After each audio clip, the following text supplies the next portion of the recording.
Hello friends, today I'm doing a full-length watercolor and pen koi fish paint along. As some of you may know, I've done a lot of acrylic paintings of koi fish in the past, which has a totally different feel to them. I also have a koi fish paint along with acrylic on canvas. If you're new here, you can check them out on my channel for comparison. If you follow along, hopefully by the end of this video you will have produced a watercolor painting just like this one. And if not, practice is the first step to getting sorta good at something. So grab a drink, take out your paintbrushes, and let's get started. For this painting, I'm using a size number 7 mechanical pencil, the Winsor & Newton 14 color watercolor set, and a number 5 micron pen. I also used the white pen for highlights at the end. You can find the materials listed in the description below. I feel like traditionally, artists have always liked using those pencils encased in wood, since that's what we were always taught to use in art class. Personally, I've always preferred a mechanical pencil since you don't have to sharpen it, and also it just felt like I have more control over the accuracy of the lines. But then again, I have seen artists produce amazing drawings with a thick piece of charcoal, so it's always in the realm of possibilities. Let me know what kind of pencil you like to use for your sketches in the comments below. Today I'm painting a sanke koi fish.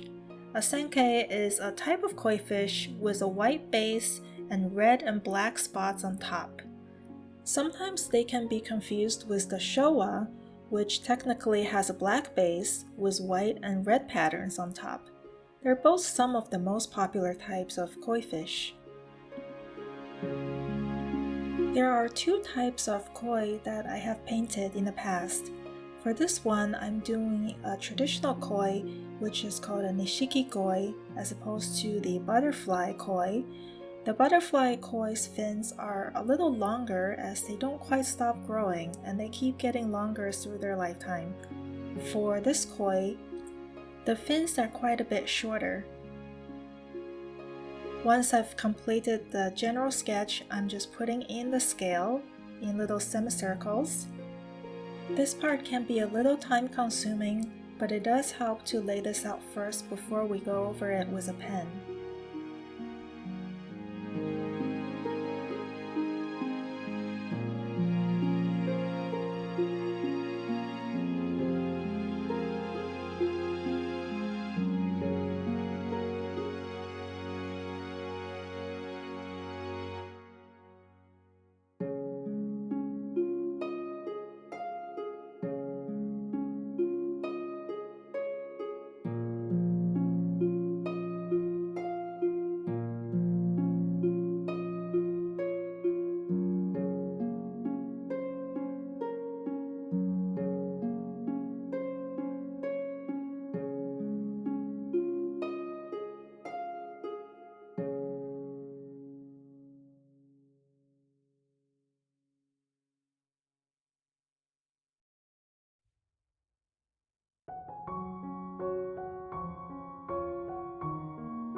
Once I've finished with the scale and fixed up a couple of things, I'm now ready to ink it in with the micron pen. For this part, you can generally just follow along what you did with the pencil sketch.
Now when it comes to the details, if the ink work doesn't line up exactly with the pencil sketch, that's totally fine.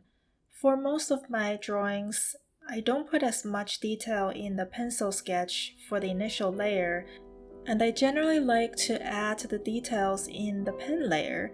For this one, most of the details have already been sketched out. Notice the tail of the koi is folded over a little bit.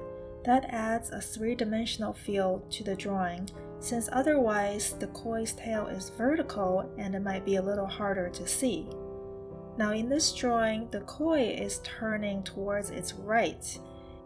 If you're picturing a koi swimming in current, you could imagine that the current will be pushing its tail and fin towards that direction.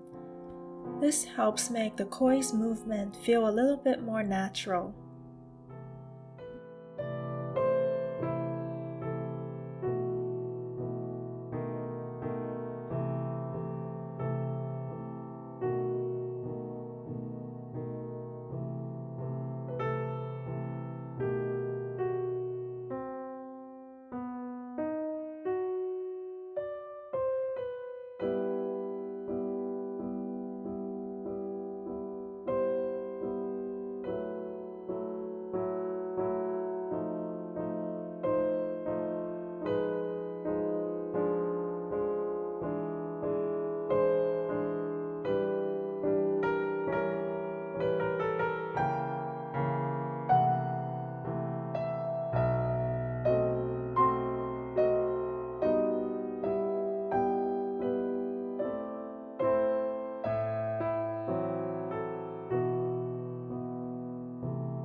Now I'm ready for the first layer of watercolor.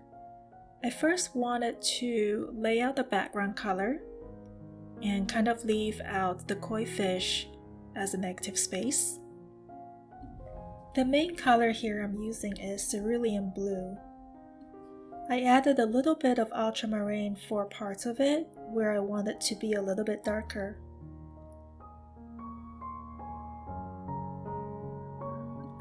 For this particular piece, I didn't want to fill out the whole page, so I didn't use any masking tape.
I'm leaving the edges of the background a little bit rough to give it that painted feel.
Okay, so that's all I'm going to do for the background for now. Now since for this particular koi fish the background color of the scale is white, I don't need to do anything for that layer. I'm going ahead and mixing up some cadmium red. Now depending on how dark or vivid you want the red color to be, you can mix in some of the crimson hue. That's what I did here as I continued along with the red spots.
Now you don't have to do the spots on the fins.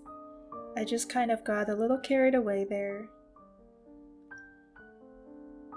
You can make the variation of the red however you want. Now I've kind of decided that this is the pattern I like the best, and I'm just mixing up a little bit of blue with a little bit of black for my shadows, and I'm starting with the fin over here. Now the fins are at a slightly lower level than the top of the fish that you see, so it's going to appear a little bit darker. Now since I'm working on the shadows in layers, the first layer of shadow doesn't need to be that dark. Right now the image looks a little bit flat. Once I add the shadows, it's going to add that three-dimensional feel.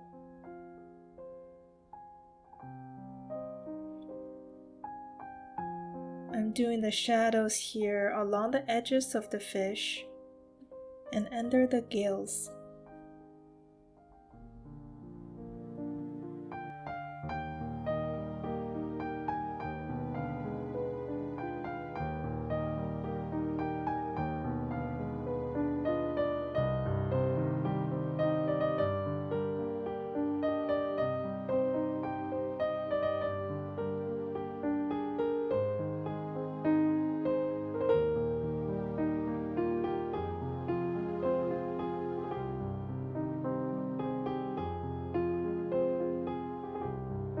I'm thinking this bit here is going to be a little bit darker than the rest of the body.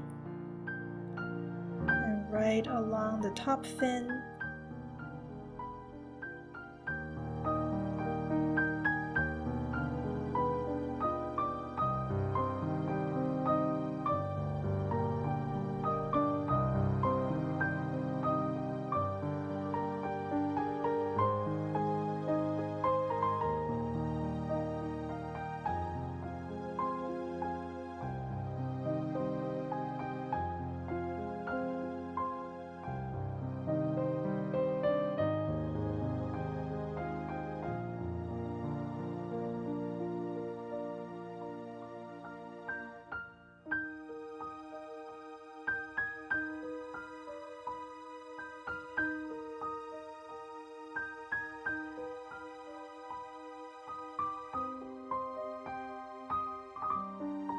For the lily pads, the main color I used is sap green. It's kind of this light grassy green color.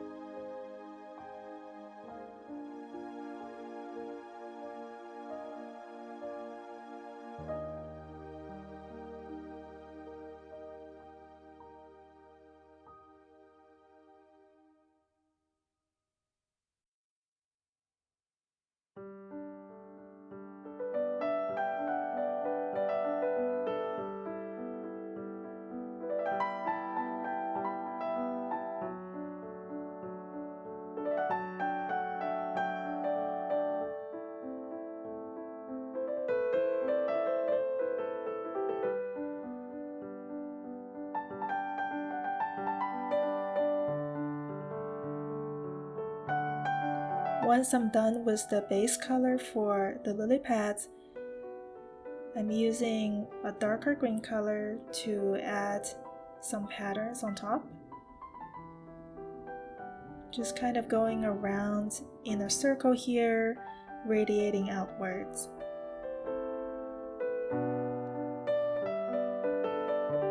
You can do these patterns slightly differently. This is just one that I'm choosing to do for this painting.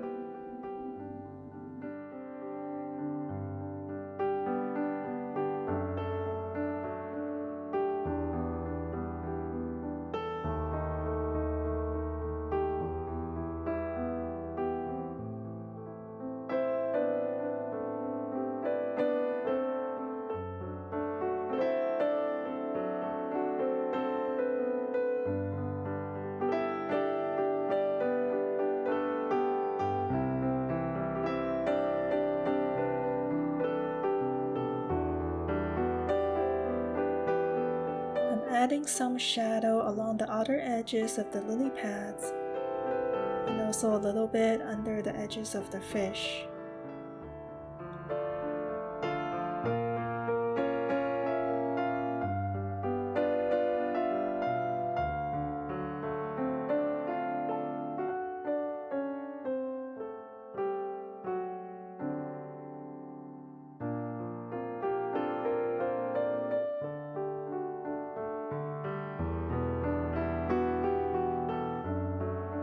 Once I'm happy with the shadows, I'm working on the black pattern on top of the fish. It can be in any pattern that you want. It's totally fine if it covers up some of the scales that we did with the ink earlier. We're going to be going over the top with some highlights after we're done, and that's just going to make the scale a little bit more visible again.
I feel pretty happy with the pattern here, so now I'm using a smaller brush and just kind of going over the scales one by one. That's going to make the scale pop a little bit more.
Once I've gone over all the scales on the fish's body, I'm going to add a little shadow on the lily pad as well.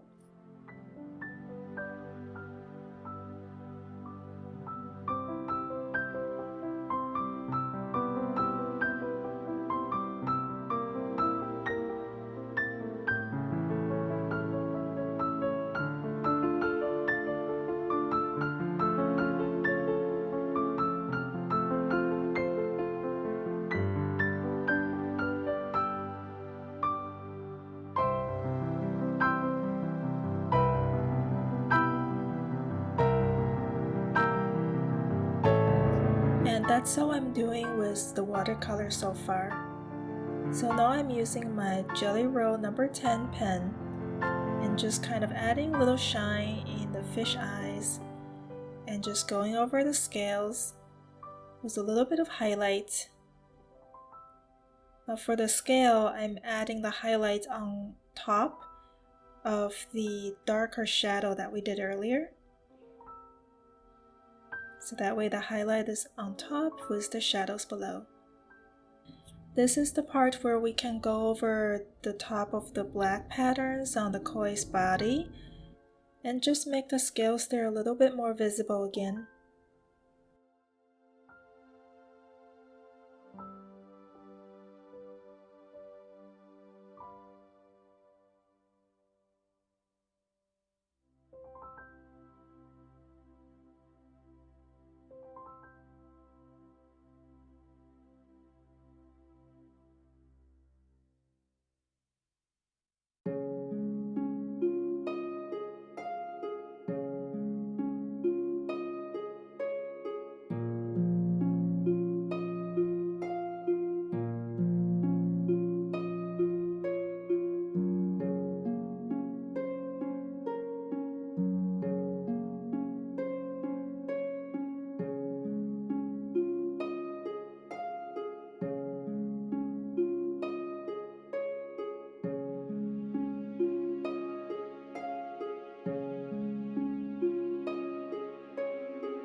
So now that I've gone over all the scale on the body, I'm going to outline it a little bit with the Jelly Roll pen.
As you can see, adding those final highlights really do make a difference. Please don't forget to like and subscribe if you enjoyed this video. Your support allows me to create and share more art videos just like this one. I hope you were able to paint along with me, and if you did, I would love to see what you made. so please feel free to link to your work in the comment section below and I might share it in one of my future videos. Thank you so much for watching. Until next time.